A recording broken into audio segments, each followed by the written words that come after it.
avis tranché sur la page Facebook Christophe Le Grand Forum. Sans transition aucune, nous accueillons notre invité ici présent en studio. Choc thermique pour lui puisqu'il revient de Yaoundé, où il faisait quasi 30 degrés hier. Et aujourd'hui, il fait très froid à Paris. Maître Hakim Chergui, bonjour. Bonjour à vous. Bienvenue sur France Maghreb 2. Merci. Alors on vous a invité, Hanan, on a invité Maître Chergui pour qu'il nous relaie cette affaire assez incroyable qui se passe au Cameroun, Hanan. Oui, une affaire effectivement qui m'a interpellée. Alors pourquoi est-ce qu'elle m'a interpellée ? Parce qu'on parle en réalité d'un homme d'affaires, donc bien installé dans son pays, qui aurait reçu une commande de 20 bateaux et qui aujourd'hui, vous allez nous expliquer pourquoi, se retrouve emprisonné sans motif valable. Sans motif valable, en tout cas d'un point de vue judiciaire, sans motif valable. Donc hormis effectivement le cas de cet homme d'affaires, moi ce qui m'a interpellée, c'est la justice au Cameroun. Comment sont traitées les affaires ? Est-ce qu'on parle bien d'un pays démocratique ? Prétendument démocratique. En tout cas, on parle d'un pays où il y a une justice, où il y a des tribunaux, où il y a des juges, où il y a des avocats. Et pour ce monsieur, il semblerait que la justice ait pris différentes libertés et qu'on se retrouve presque à nommer, en tout cas c'est comme ça qu'il est nommé, Achille Zogo Andela, comme le nouveau Nelson Mandela. Donc tout ça pour dire que c'est une personne qui semble être, qui est en tout cas détenue arbitrairement. Donc aujourd'hui, juste nous expliquer le fond de cette affaire. On en profite pour saluer les Camerounais qui nous écoutent aujourd'hui. France Maghreb 2 à Yaoundé. Voilà, et j'en profite également pour saluer Régis de Negro News à qui j'ai transmis les données de l'affaire et qui en tout cas aujourd'hui va nous écouter. Donc cher maître, à vous la parole. Qui est déjà Achille Zongo Andela, voilà. Qui est-il ? Quel âge a-t-il ? De quel milieu vient-il ? Oui, d'accord. Alors Achille Zogo Andela est un ressortissant camerounais. C'est un self-made man qui aujourd'hui a 62 ans et qui a fait fortune dans les affaires. Alors il y avait le thé Andela, il y avait la tisane Andela dans les années 80. Donc il a vraiment fait beaucoup de succès commercial. L'argent ne l'a pas protégé vraisemblablement. Absolument pas. Au plus fort de son succès, il employait plus de 3500 personnes. Ah oui. D'accord. Et est arrivée cette histoire, alors je la résume en 2 mots de manière assez simple. À la demande de l'État du Cameroun, il monte une société pour acheter des chalutiers. Des chalutiers qui seront fabriqués en Espagne. Alors les chalutiers, pourquoi ? Parce que les gens ne savent pas, mais le mot Cameroun vient du mot crevette, parce qu'il y a beaucoup de crevettes sur les côtes du Cameroun. Et il a décidé donc de travailler la crevette sur les côtes du Cameroun. Il est à la tête, donc il arrive, ils font un crédit avec l'État se porte caution, il récupère les 20 bateaux, il travaille. Donc voilà, un crédit, juste pour préciser à nos auditeurs, de 40 millions de dollars américains. Donc c'est pas du petit bateau là, Christophe, dont on parle. Oui, c'est du gros, du beau quoi. On est sur du très gros bateau. Et ce que fait monsieur Zogo Andela, c'est qu'il commence évidemment à travailler. Donc il emploie des gens, il forme des gens, etc. Et il se trouve confronté au fléau numéro 1 en Afrique, la corruption. Donc il a des pressions des commis de l'État qui veulent évidemment participer et bénéficier d'argent et de corruption. Et il refuse parce que c'est pas son mode de fonctionnement, c'est pas son éthique. Et ces bateaux sont arraisonnés de manière totalement arbitraire. Donc il les aura en gestion 18 mois, alors que le contrat comptait aller jusqu'à 15 ans. Et pendant 18 mois, il aura peu de temps pour travailler avec. Et il ne pourra évidemment pas payer les loyers des bateaux et rembourser l'État. Parce qu'on a j'entends bien ce que vous dites, mais on a des faits contradictoires où il est dit, alors je sais pas, on trouve ça sur internet, vous pourrez le trouver très facilement. On dit qu'en réalité votre client s'est accaparé les bateaux. Alors c'est faux, d'abord, c'est une société, et lui il était gérant de la société. Déjà le premier scandale est là, c'est une affaire commerciale, et l'État camerounais, pour des raisons que j'exposerai peut-être après, et qui sont des raisons purement politiques, a décidé d'en faire une affaire pénale. C'est un prisonnier politique. Carrément. Ouais. Évidemment. Il sert de bouc émissaire, je le dis tout de suite, de but en blanc, il sert de bouc émissaire pour finalement camoufler les véritables responsables du détournement des bateaux qui a eu lieu après que les bateaux lui ont été retirés et qui sont des gens extrêmement bien placés et à la tête desquels Monsieur Dieudonné Evoumekou, qui est le neveu et le fils adoptif du président Paul Biya. D'accord. Ah oui. C'est pour ça qu'ils l'ont mis en prison en pensant que ça justifierait et qu'ils l'ont laissé croupir en prison pendant 8 ans jusqu'à ce que l'ONU condamne l'État du Cameroun pour détention arbitraire.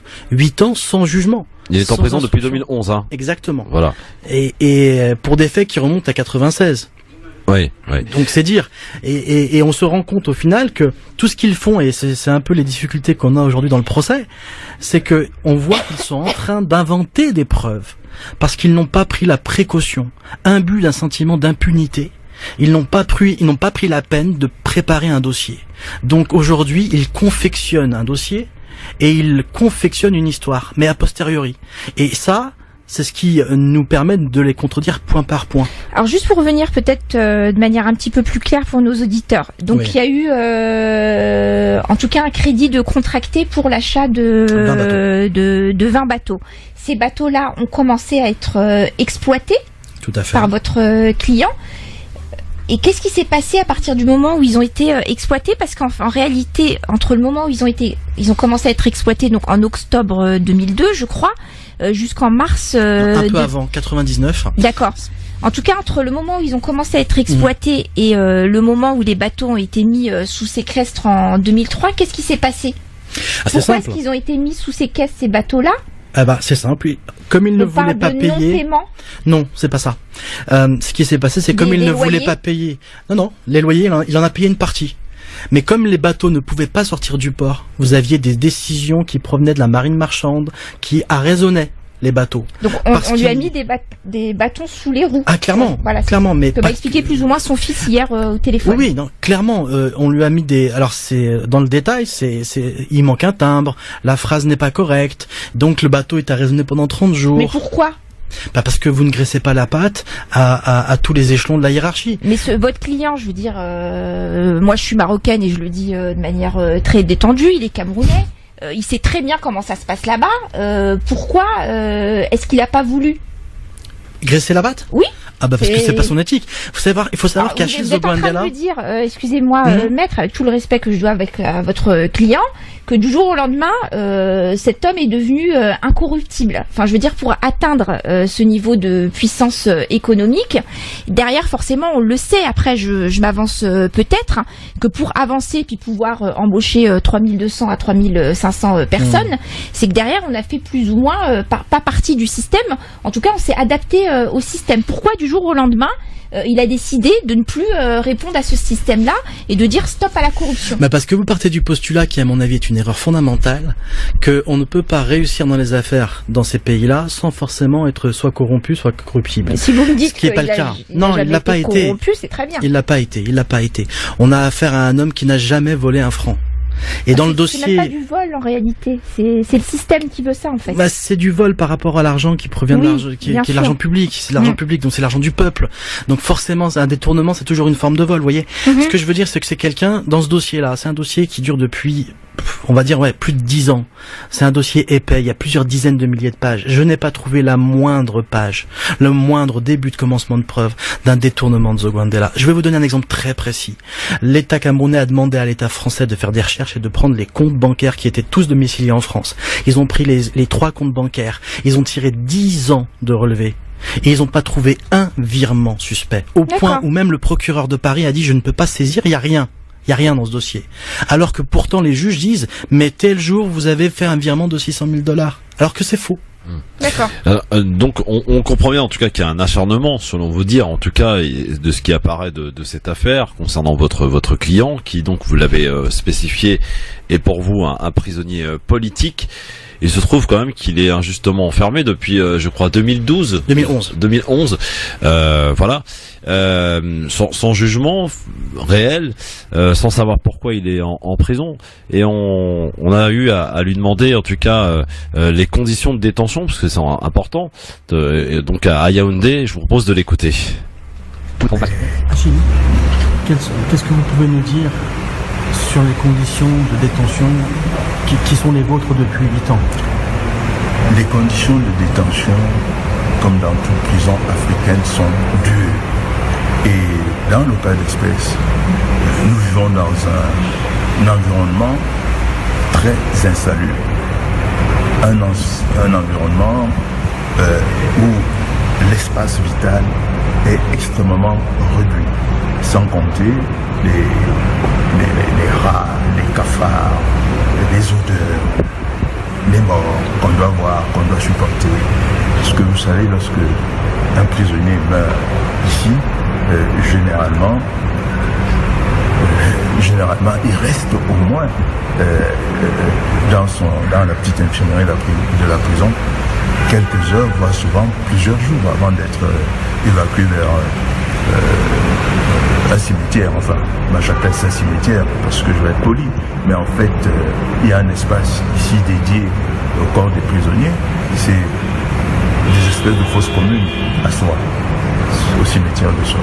Donc les quelques chanceux peuvent voir leur corps restitué à leurs parents, mais ce n'est pas le cas pour la plupart. Donc nous vivons cela, nous voyons, ça crée un certain traumatisme de voir un mort qui passe dans ces conditions devant vous. Voilà pour ce qui est des conditions de détention de votre client, maître Hakim Chergui. Pourquoi vous a-t-il choisi, vous, avocat ici à Paris, c'est ça? Alors il m'a pas choisi moi personnellement, on a un collectif d'avocats avec Joseph Breham, Calvin Job, Laurence Gregg. Et parce que on fait ce qu'on appelle du cause lawyering, nous faisons avancer des causes sociales en utilisant des causes judiciaires. Ouais. Et voilà, donc on a rencontré son fils qui nous a alerté sur la situation, puis on a décidé de prendre le dossier à bras le corps parce qu'il nous semblait que les violations des droits humains de ce monsieur étaient tellement évidentes qu'on ne pouvait pas laisser l'affaire sans défense. Pour en revenir sur les violations des droits humains, je pense qu'il est important de le préciser. Aujourd'hui, votre client, il a des problèmes de santé, il a pratiquement pas accès à des soins. Donc peut-être nous expliquer ses conditions de vie à lui. Quel problème de santé il a, Il n'a pas de passe-droit en tout cas en prison. Non, il n'y a absolument pas de passe-droit. Alors, il faut absolument que vos auditeurs soient édifiés de la situation. J'ai visité beaucoup de prisons dans le cadre de ma profession. Ouais. Mais la prison centrale de Yaoundé, la prison de Konengi, comme on l'appelle, parce qu'elle est située dans ce quartier, c'est la cour des miracles. C'est un mouroir à ciel ouvert. Il y a quelque chose de choquant. On ne ressort pas de cette prison que comme on y est rentré. Ouais. C'est une prison qui fait 3000 mètres carrés et qui contient 5000 prisonniers. Enfants, femmes, hommes. Prévenus, condamnés. Il y a 700 repas qui sont distribués chaque jour. Il y a peut-être plus de rats que d'êtres humains. Il y a un mort tous les 2 ou 3 jours. Notre première venue à Yaoundé, à la prison, on a été reçu justement par un cadavre qui sortait au même moment et qui était engouffré dans le coffre d'un taxi. Au même moment, on nous faisait attendre un quart d'heure devant la porte de la prison parce qu'en fait, quelqu'un avait cherché à s'enfuir, on lui avait tiré dans les jambes et que le régisseur de l'époque avait demandé à ce qu'on nettoie le sang pour que les avocats français ne le voient pas. C'est des gens en haillons que quand on rentre dedans, les gens viennent nous voir, nous touchent pour essayer d'avoir un stylo, de l'argent, peu importe. C'est extrêmement éprouvant humainement de voir ça. Et ces gens-là sont tous placés dans cette prison-là. Est-ce que du fait peut-être qu'il ait un petit peu plus de moyens financiers, votre client, que d'autres, il est plus à l'aise dans cette prison, ou c'est pareil? Enfin, il mange à sa faim? Comment ça se passe? Il fait partie de cette catégorie de prisonniers qui vit exclusivement au crochet de sa famille. D'accord. L'État ne lui donne pas un comprimé de paracétamol. L'État ne lui donne pas un pansement, alors qu'il a 5 pathologies potentiellement létales, chroniques, à cause de la détention. L'État ne lui donne rien, c'est sa famille qui lui donne, mais comme j'ai envie de dire, tous les prisonniers qui ont une famille présente. Et pour ceux qui n'en ont pas, alors ils se prostituent en prison, voilà, et c'est... Ouais, c'est la jungle, quoi, c'est terrible. Il a informé le président de la République ou le ministre de l'Intérieur, ou les deux d'ailleurs, de ces conditions de détention. Vous attendez réellement une réponse? Alors, je vais vous donner une réponse très simple. Les chiffres que je donnais, vous imaginez que j'ai pas fait l'arpentage de la prison. Je les ai pris du rapport officiel du ministère de la Justice. Oui, comme ça c'est clair. Voilà, c'est reconnu. C'est assumé. Et ça, c'est la prison centrale, c'est-à-dire c'est la plus grande prison du Cameroun. Ouais. Il y avait une audience hier concernant votre client. Que s'est-il passé? Quel était l'objet et l'objectif de cette audience? L'audience d'hier. Il faut comprendre que, puisque l'ONU a condamné le Cameroun pour détention arbitraire, Ouais. les autorités du Cameroun se sont dépêchées, après 8 ans, pour le juger. Mais le juger à la va-vite. Donc depuis 1 an et demi, audience après audience, on multiplie les incidents de procédure pour retarder l'échéance et pour finalement imposer notre agenda à un mouvement organisé qui ne sert qu'à couper la tête d'Achille Zogandela. On y est arrivé. Hier était l'audience de plaidoirie, donc l'audience où la défense s'exprime. Et j'ai évoqué les dispositions, et il faut comprendre ce que je vais dire, c'est que en France ou en Europe ou en Occident de manière générale, quand on fait du droit, comme disait Victor Hugo, le droit est un théorème. Pour dire par là, la justice est un théorème, c'est quelque chose de carré, physique, c'est mathématique. Le tribunal criminel spécial de Yaoundé, qui juge les affaires de détournement de deniers publics au Cameroun, c'est pas un théorème, c'est une hypothèse, la justice chez eux. Ils font ce qu'ils veulent. Je vais vous donner 2 anecdotes, si vous me permettez, qui vont être... Vous avez dénoncé d'ailleurs cette parodie de justice par un coup d'éclat, si vous pouvez nous en parler. Oui. Ça m'a amusé et ça a amusé aussi les prisonniers, paraît-il. Oui. Ils ont pas l'occasion de voir des avocats étrangers, premièrement, et encore moins des avocats impertinents qui remettent en cause de manière assez virulente le statu quo et l'impunité des magistrats. Alors, la première fois, vous voyez, quand on est arrivé au Cameroun, on avait une décision de l'ONU qui ordonnait au Cameroun de libérer Zogandela avant tout jugement et de l'indemniser. Donc on est arrivé avec une décision qui s'applique. Donc elle date de quand cette décision, maître? D'octobre 2017. D'accord. Et donc, pratiquement 1 an après, il est toujours en prison. Toujours. Et justement, on est allé au tribunal pour demander la libération en leur disant, écoutez, c'est écrit, c'est une décision de justice internationale, ça s'applique. Ouais. Donc vous le libérez et vous le jugez. Et là, l'avocat général demande 1 mois de délai, ce qu'il n'avait jamais fait. Donc au bout d'1 mois, on s'est dit, il va nous préparer un argumentaire extrêmement pointu sur le droit international. Au bout d'1 mois, il se lève, il fait la chronologie de l'histoire en 3 minutes. Donc c'est l'avocat général du Cameroun. Et il dit simplement au tribunal, pour refuser la libération d'Achille Zogandela, vous ne sauriez fonder votre décision sur une décision de l'ONU qui n'est qu'une photocopie. Ouais. Et il se rassoit. Ah oui. Ouais. Et voilà comment on s'assoit sur une décision de l'ONU. Ça, c'est la première anecdote. Celle d'hier, c'est encore plus simple. Il y a un article du Code de procédure pénale, le 323, qui dit très très facilement, un prévenu, un accusé peut, s'il le désire, à tout moment de la procédure, demander à être entendu comme témoin. C'est facile à comprendre. Ouais. Hier, on arrive et je dis, mon client exprime le désir, conformément à cet article, d'être entendu comme témoin. Et là, les juges qui ne veulent pas entendre Achille Zogandela, c'est pour ça qu'il n'a jamais été entendu. Il n'a jamais été confronté à ses accusateurs. Il était en prison, malade, avec un certificat médical du médecin de la prison, et on a quand même fait son procès sans lui. On a entendu bizarrement les témoins de l'accusation le jour où il était malade. Vous voyez, truc pipoté depuis le début.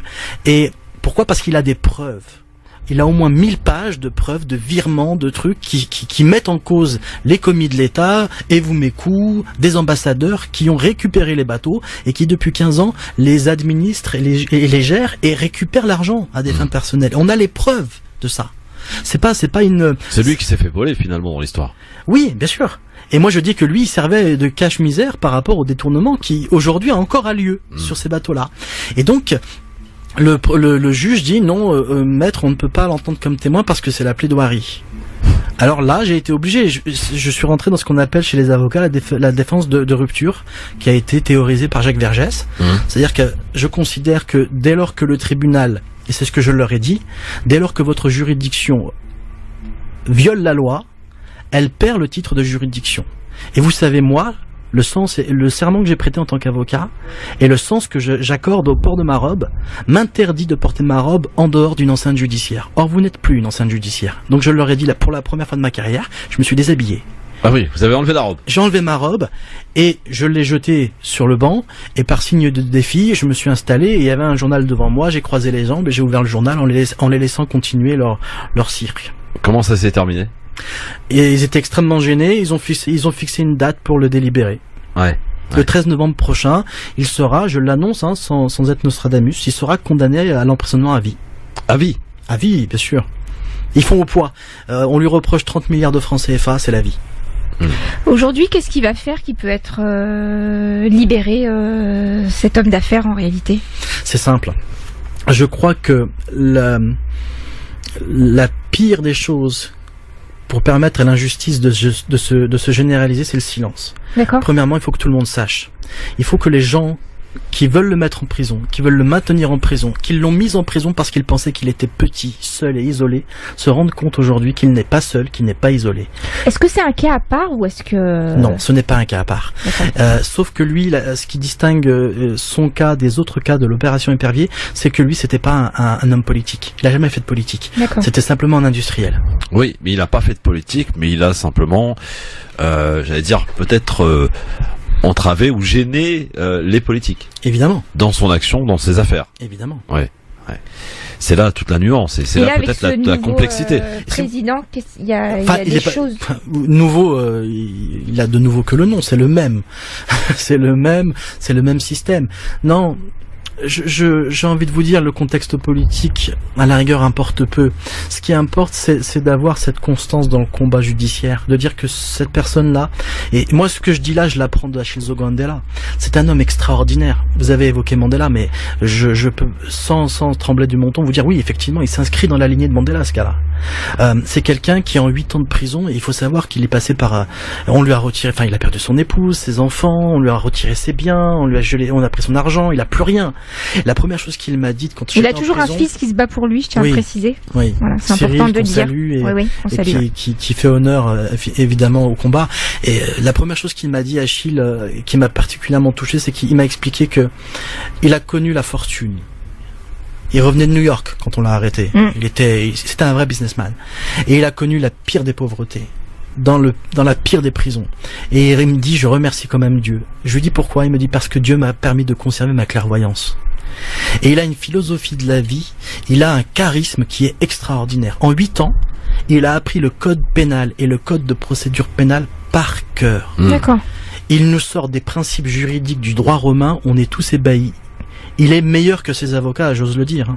Oui, il est véritablement meilleur que ses avocats. C'est une bonne chose, mais vous êtes en train de nous dire que au Cameroun, il n'y a pas de justice. Donc la question que moi je pose, c'est qui protège-t-on en fait dans cette histoire? Pourquoi la justice n'est pas rendue? Et qui derrière protège-t-on? Vous nous dites effectivement, il faut parler de l'affaire. Bah oui, effectivement, on a une vidéo, on va la mettre sur les réseaux. Vous êtes là en notre compagnie, on va essayer de prendre des contacts à droite à gauche. Mais en réalité, si on dénonce pas les personnes qui doivent être emprisonnées, ça n'avancera pas. Si on met pas des noms précis, est-ce que vous pouvez nous donner des noms aujourd'hui qui s'acharnent sur le sort de Achille Zogo C'est simple. En premier lieu, on a Laurent Esso, qui est le ministre de la Justice et qui est un super ministre dans le gouvernement camerounais. Donc ministre depuis quand? Depuis longtemps. D'accord. Depuis longtemps. On dit que son influence est supérieure au Premier ministre. Vous voyez, c'est pour dire. D'accord. Vous avez Dieudonné Evoumekou, qui est le fils et le neveu du président, qui est actuellement gouverneur à la Banque centrale des États d'Afrique. Vous avez des ambassadeurs qui sont, je pense, toujours en fonction. Nseke Guillaume, etc. Enfin, il y a des noms. Ce que je veux dire, c'est que puis vous avez aussi, pour moi, les magistrats. Le président Lombago, le président Ndjere, des gens qui viennent régulièrement en France. C'est ça l'intérêt de ce combat. Pourquoi il faut le délocaliser en France? C'est parce que on a en France, avec nos repères, on a des supports pour influencer la situation là-bas. Il faut qu'on les utilise. C'est votre demande, ça, de la transférer en France? Non, je ne demande pas parce que c'est une affaire camerouno-camerounaise. Voilà. Oui. C'est pas sa demande non plus. Ce que je veux dire, c'est que le combat qu'il mène est un combat pour la justice internationale. Ce combat-là, on peut le mener ici afin que ça se décante là-bas.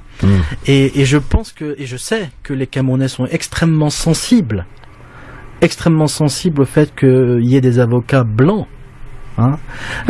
des avocats français qui regardent qui regardent le Cameroun au-delà des intérêts purement économiques ou de la spéculation. Ils sont très sensibles à ça. Est-ce qu'il y a des politiques ici, y compris dans ce pays en France, qui pourraient peut-être influencer? J'imagine. Ce que j'ai cru comprendre, c'est facile à dire. Je le sais. toute la nomenclature camerounaise passe ses vacances en France. Oui. Tous ont des intérêts en France, tous ont des biens en France. On pourrait ouvrir une dizaine d'affaires bien mal acquis pour le Cameroun en France. Le président Biya lui-même passe 6 mois par an à l'hôtel intercontinental de Genève. C'est des choses qui sont connues et qui sont voilà. Après, c'est à nous de bouger. Est-ce qu'on va accepter que des dictateurs ou des potentats, quels qu'ils soient, viennent se dorer la pilule dans nos pays? À un moment, il va falloir qu'on se réveille et qu'on dise bon, on va peut-être interpeller nos dirigeants pour leur dire essayer de trouver des moyens de faire en sorte que les choses évoluent, parce on pourra pas faire pire que ça au Cameroun. Nos moyens d'action, ils sont présents, mais ils restent limités malgré tout. On a la pétition, donc aujourd'hui, je vois qu'on a une pétition qui circule, qui malheureusement n'atteint pas des chiffres faramineux. Quel autre moyen de pression on peut avoir? Effectivement, vous nous dites que tous ces dignitaires et politiques sont régulièrement en France, mais aujourd'hui, comment est-ce qu'on les interpelle, mis à part faire une manifestation devant l'ambassade? Je vous propose de répondre à cette question juste après la pub, cher maître, parce que là aussi, on a des impératifs, et on se doit de les respecter. C'est aussi ça, le droit à la justice, c'est important. On est de retour très vite donc avec maître Hakim Chergui qui est avec nous. Et nos musiciens, nos artistes sont d'ores et déjà présents, ils répètent, ils chauffent. Donc restez avec nous, c'est le Grand Forum sur France Maghreb 2. LGF, le Grand Forum, merci d'être avec nous, avec maître Hakim Chergui, avec Anan Zawani bien sûr qui est avec nous, et maître Hakim Chergui pour nous parler donc... nous relater cette histoire assez j'allais dire classique, mais non, pas forcément classique en Afrique, avec cette justice plus qu'à 2 vitesses pour le coup là. Votre client, on va refaire simple pour ceux qui viennent de nous rejoindre, donc était un homme d'affaires ultra puissant, qui avait beaucoup d'argent et qui avait contracté un crédit pour acheter des bateaux, avec une somme considérable quand même. Et donc en 2003, tout bascule. Votre client est arrêté à Yaoundé, au retour de New York. C'était un businessman, votre client. Et donc les ennuis ont commencé. Il est en prison donc depuis 2011, sans aucune, j'allais dire, raison valable. Et vous nous expliquiez tout à l'heure que cette affaire, cet homme-là donc a touché visiblement ou n'a pas souhaité, j'ai envie de dire, justement participer à ce système de corruption en peut-être graissant la patte de certaines personnalités pour qu'ils puissent accéder à une certaine tranquillité. Donc il n'a pas voulu et il en paye aujourd'hui les conséquences en prison, dans un état de santé absolument déplorable, dans des conditions d'incarcération déplorables. On l'a écouté d'ailleurs tout à l'heure. Il y a eu une audience donc hier, et vous nous dites que donc la décision devrait être rendue au mois de novembre. Il devrait être emprisonné à vie. Tout à fait. Voilà. Tout à fait. Pour faire simple, Oui, non, voilà. c'est ça. C'est la conséquence de ce qu'on appelle une justice aux ordres, d'une justice caporalisée, instrumentalisée à des fins politiques, une justice qui n'en est pas une justice qui se pare des oripeaux du droit, mais qui finalement ne fait que le trahir. Vous avez cette juridiction est une juridiction d'exception. Nous avons écrit avec mes confrères au président Paul Biya une lettre ouverte pour dénoncer tout ça. Oui. Et la première phrase résumait entièrement ce qui se passe, c'est-à-dire de établir une juridiction d'exception. C'est un droit. Faire du droit par exception, c'est un crime. Et c'est très exactement ce qui se passe. C'est pour ça que, c'est ce que j'ai pu dire hier au tribunal. Je comprends pourquoi ce tribunal s'appelle le tribunal criminel spécial. Il est effectivement spécial et criminel. Alors, en quoi on peut vous aider, vous, les auditeurs qui nous écoutent cet après-midi, à l'écoute de France Maghreb 2, en médiatisant cette affaire, bien sûr, mais de quelle manière peut-on vous aider? Alors, j'ai pas de solution miracle. Peut-on aider votre client plutôt? Oui. Alors je suis pas activiste pour le coup. Ce que je sais, c'est que toutes les causes qui ont un jour vu le jour et abouti à quelque chose de positif sont des causes qui ont été partagées. Donc il faut partager l'histoire, interroger, chercher à savoir. Évidemment, la famille... Est-ce que ça aura de l'impact, même de le démédiatiser? Est-ce que ça va arriver jusqu'aux oreilles des politiques on là-bas? On est écouté là, je crois. Oui. Je vais être très clair. Dans le bureau du premier président du tribunal criminel spécial, Emmanuel Njéré, il y a la télévision et il regarde France 24. Il regarde que ça. Au Cameroun, les dirigeants ne regardent que ce qui se passe en France et en Europe. Ouais. Mais vous êtes sur France Maghreb 2 là aujourd'hui, Oui. pas sur France 24, on est d'accord. Je le sais, mais je suis pas non plus, comment dire, je suis pas non plus convaincu que vous ne soyez pas écoutés là-bas. Ils sont très attentifs à tout ce qui se passe, tout ce qui, les réseaux sociaux, vraiment, ils sont très attentifs. En tout cas, on va partager, Hanan, donc les vidéos de témoignages de ce monsieur, hein, actuellement enfermé en prison sur les réseaux sociaux, Tout à fait. nos réseaux sociaux de l'émission, Twitter, LGF officiel, Christophe Le Grand Forum sur Facebook. Prochaine On va audience, surtout suivre l'avancée l'avancée de cette affaire, de avec cette affaire, la voilà. décision rendue au mois de novembre, hein, c'est ça? Le 13 novembre. 13 novembre. 30. Oui, 13 novembre. Donc vous allez vous déplacer évidemment. Fortement. Oui. Vous en entendez pas grand-chose visiblement. Si, l'emprisonnement à vie. Je sais que c'est un combat qui est tracé d'avance. J'arrive à le lire, voilà, depuis un moment. Comment on accueille ça quand on est avocat, vous qui cherchez justement à prouver l'innocence de votre client, qui passez des heures à éplucher le droit camerounais pour essayer de trouver la faille, pour essayer de trouver une porte de sortie pour votre client, et vous nous dites aujourd'hui, vous êtes quelque part un peu résigné. Non, absolument pas résigné. Je l'accueille avec rage et fureur. Rage et fureur. Est-ce que la rage fera sortir votre client de prison? C'est ça le problème. Je ne sais pas. Je mets tout ce que j'ai en moi, et je suis pas le seul. Laurence Gregg, Calvin Job, Joseph Breham, on met tout ce qu'on a pour sortir Achille Zogandela de prison, parce que son histoire est la synthèse des pires drames qui traversent l'Afrique aujourd'hui, et que en combattant pour lui, on combat pour plus que lui au final. Ouais. Bon, rappelons que l'ONU demande sa libération, qu'on demande sa libération, donc on va continuer à suivre Sans condition. Sans Bien condition, sûr, voilà. condition. On va continuer à suivre cette affaire. Vous êtes le bienvenu au mois de novembre si vous le souhaitez. Et on va juste diffuser, nous, de notre côté, l'information. Voilà. Relayer, suivre Voilà, cette affaire, relayer, comme on suivre, ouvre à chaque fois les dossiers, on aime bien Voilà, les suivre on aime jusqu'au bien bout. les suivre, Voilà. voilà. Donc on passe bien le bonjour à Monsieur Achille Zogo Andela. On lui souhaite bon courage. La France est avec lui, et en tout cas, si le Cameroun aujourd'hui ne souhaite pas faire respecter la justice, en tout cas, nous, on entend bien le dénoncer. Voilà, tout simplement. Merci, maître Hakim Chargui, d'être venu ici relater, nous expliquer cette affaire. On peut le dire, hein, très peu médiatisée, pas du tout médiatisée ici en France. Donc voilà, c'est, je crois, votre premier média, non? France Maghreb 2 en France? Oui. Ouais, Oui, tout voilà. à fait. Donc voilà. Et peut-être espérons, Enfin, d'ailleurs. Jeune Afrique suit, pardon. Très bien. D'accord. Espérons en tout cas que ce soit, pour ce qui est du média radio, pas le premier et pas le dernier en l'occurrence, pour la suite donc de cette affaire. Et effectivement, espérons une invitation chez nos confrères de France 24 pour que cette affaire prenne de l'ampleur et qu'elle soit médiatisée. On connaît nos amis de France 24 et de France de RFI, donc on les incite et on les invite donc à suivre ce dossier de très près. Merci beaucoup, maître Chargui. Merci à vous. À très vite. Dans un instant, on parle musique. On va